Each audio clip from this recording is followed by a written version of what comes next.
Here is another study of a bird species I've been working on.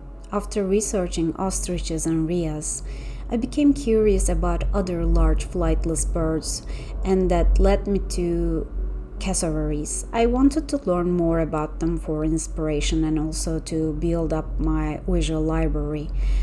Since I rarely drew animals before, every new species feels like a completely fresh exploration, and I'm discovering unique shapes, textures, and colors that are all new to me.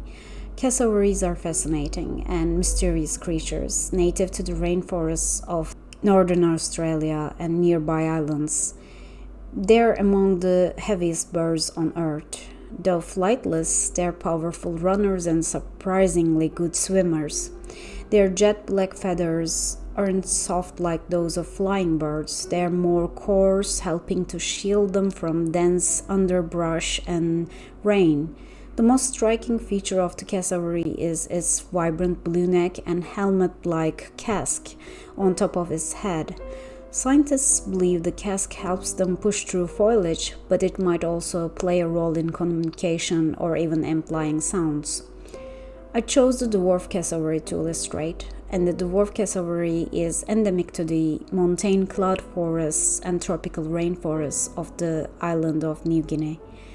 These birds are solitary and elusive, making them feel almost prehistoric, which makes sense as they're closely related to dinosaurs.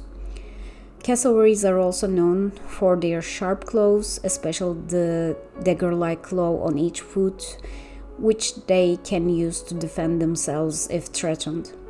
They even earned the nickname the world's most dangerous bird, though attacks are rare and usually only occur when they feel cornered.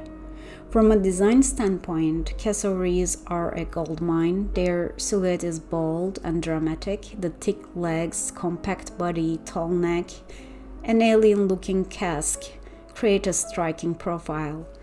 The way their colors are distributed, blacks, electric blues, reds, and purples, offers inspiration for both color palettes and textures in character or creature design.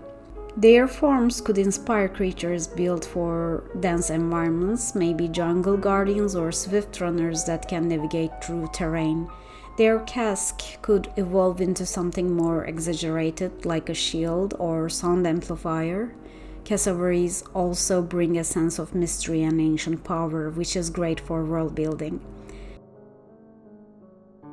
After the dwarf cassowary, I researched about another bird genus and chose a new species. This time it is the little spotted kiwi, the smallest of all kiwi species. After exploring larger, more dramatic birds like ostriches and cassowaries, I wanted to shift focus to something more subtle and grounded. Kiwis are fascinating with their unusual anatomy and nocturnal habits, and I chose the little spotted kiwi specifically because of its round form, soft coloring, and endearing appearance, which I thought would be fun to illustrate and learn from.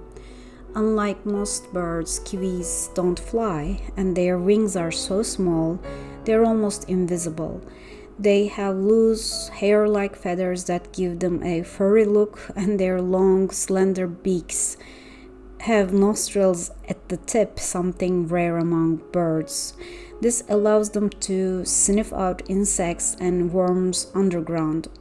The little spotted kiwi lives mostly on small offshore islands in New Zealand and is a conservation success story after being nearly wiped out.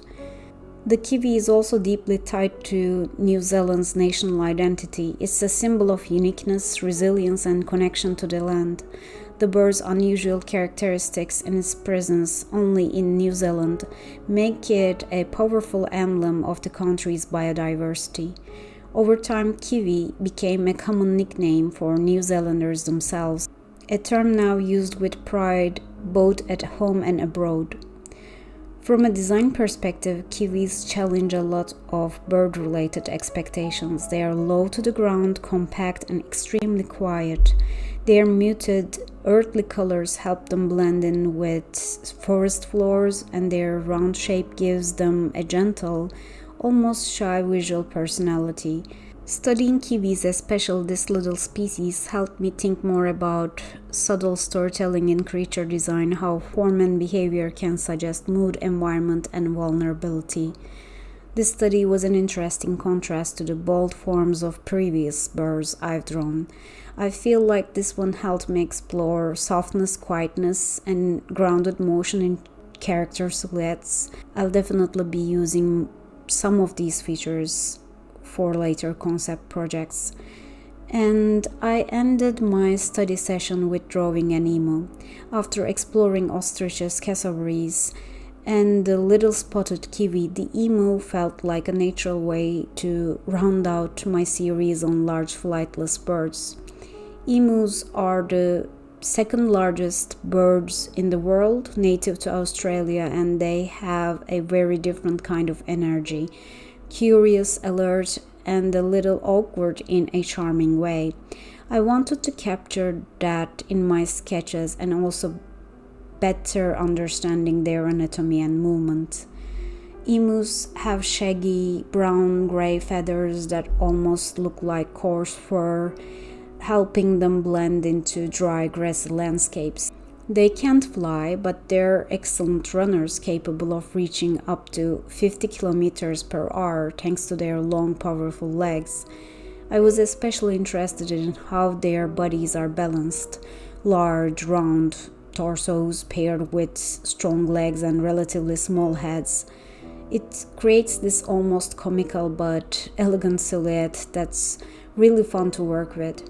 Their long necks and upright posture gave them a watchful, almost sentry-like presence.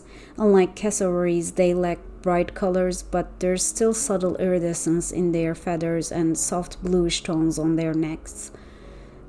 That contrast between muted tones and strong form is something I think could be great for creature or character design, something grounded and functional but still expressive.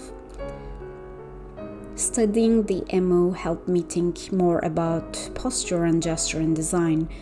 While looking at pictures of emus walking and resting, and took some notes on their proportions, their form could easily inspire a creature designed for endurance or travel, something able to cover long distances, survive harsh conditions, and remain alert to threats.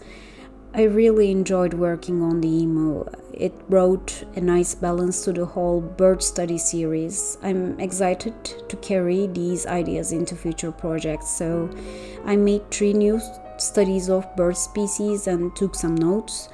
I have plans to use this research for creature concepts, and I hope it inspires others too. I look forward to sharing more animal studies soon.